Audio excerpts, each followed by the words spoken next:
Good morning বন্ধুরা।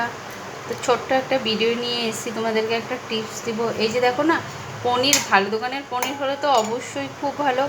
আর যেগুলো হচ্ছে তোমার কি বলো তো, ওই যে আমুলের পনির বা তোমার হচ্ছে রেড কাউ পনির, ওগুলো দেখবে আনলে প্রচুর পরিমাণে শক্ত থাকে, খাওয়া যায় না। তো তোমরা লক্ষ্য করবে ওগুলো প্রচুর শক্ত থাকে। তো এটা একটা আমি তোমাদেরকে বলছি, এইভাবে তোমরা খাবে, দেখবে শক্ত তো হবেই না, আর খুব ভালো হয় পনিরটা খেতে।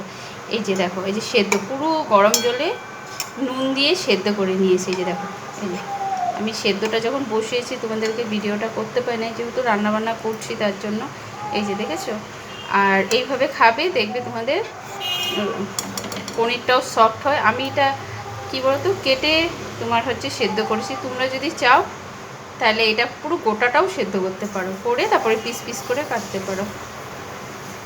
তো তোমাদের ভিডিওটা যদি ভালো লাগে অবশ্যই একটা লাইক আর কমেন্ট করো।